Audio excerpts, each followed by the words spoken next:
L'aloe vera est considérée depuis des millénaires comme une plante médicinale mythique.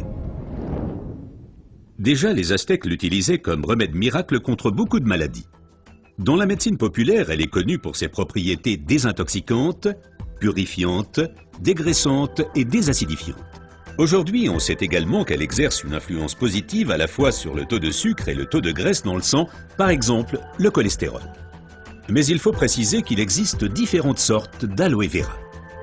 La véritable aloe vera, l'aloe barbadensis, est un lys du désert et est cultivée dans les régions sèches, notamment en Amérique centrale et en Amérique du Sud.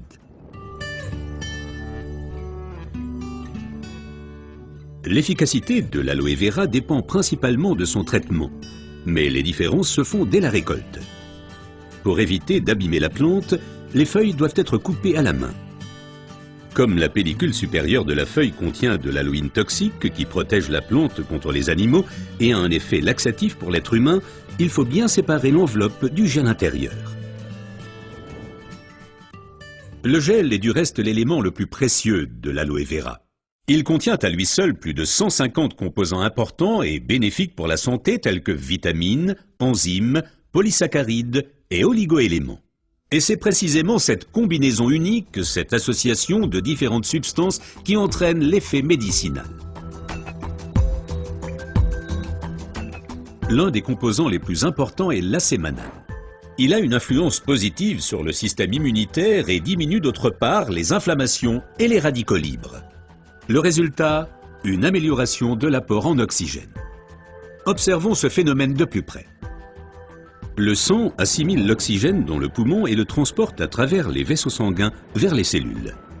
Les gros vaisseaux se divisent et deviennent de plus en plus petits pour devenir enfin des vaisseaux capillaires. Les capillaires sont les plus petits vaisseaux sanguins.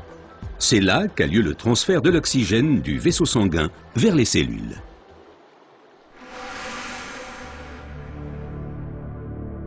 Une alimentation malsaine, la pollution de l'environnement, le stress et des exigences élevées affaiblissent notre système immunitaire.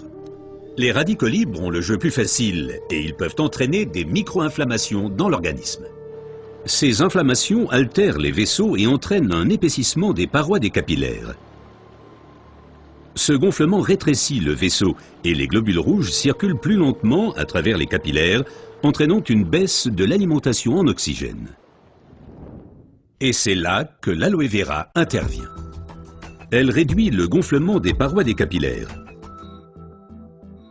Les globules rouges circulent plus rapidement et l'alimentation en oxygène est améliorée. Les toxines et les impuretés sont évacuées plus rapidement.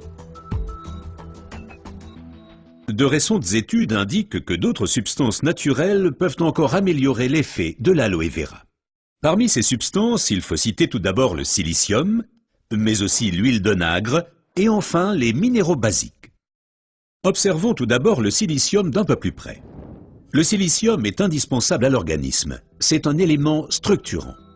Nous le connaissons surtout sous forme de sable de quartz que l'on trouve dans la pierre et le béton. Dans l'organisme, le silicium contribue à stabiliser les tissus, mais il renforce également les os, les ongles, les cheveux, les tissus conjonctifs et les parois des capillaires. Avec l'âge, les capillaires menacent de perdre leur fermeté. Ils peuvent littéralement se désagréger, ce qui entraîne une interruption du flux sanguin. Dans le pire des cas, ceci peut entraîner des incidents vasculaires cérébraux et l'infarctus.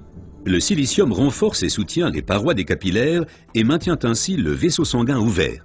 Les globules peuvent ainsi continuer à alimenter les cellules en oxygène. Mais le corps humain ne peut pas s'alimenter en silicium sous sa forme d'origine qu'est le sable de quartz. Toutefois, la nature offre des alternatives, et notamment une source végétale idéale, l'ortie. Car elle est riche en silicium naturel, mieux assimilable par l'être humain.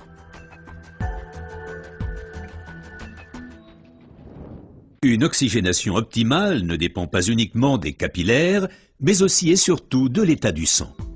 Le sang ne peut bien circuler dans les vaisseaux capillaires que s'il est suffisamment fluide. Certaines substances peuvent améliorer la fluidité du sang, l'huile d'onagre avec ses acides gras insaturés et naturellement les minéraux basiques. Les acides gras insaturés sont des fluidifiants du sang. Ils empêchent les globules de s'agglutiner et donc un épaississement du sang.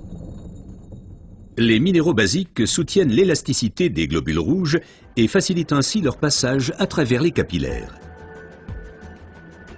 Ces deux éléments améliorent la fluidité du sang et garantissent ainsi son alimentation optimale en oxygène.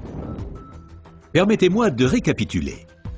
Une oxygénation satisfaisante de nos cellules est une condition importante de notre santé et permet également de prévenir les maladies graves. L'aloe vera et son effet décongestionnant améliorent l'oxygénation. Le silicium renforce les parois des capillaires et garde le vaisseau sanguin ouvert.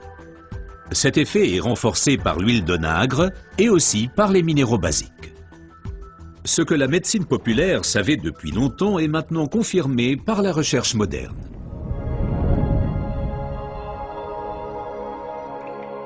L'aloe vera améliore l'apport en oxygène et donc votre santé.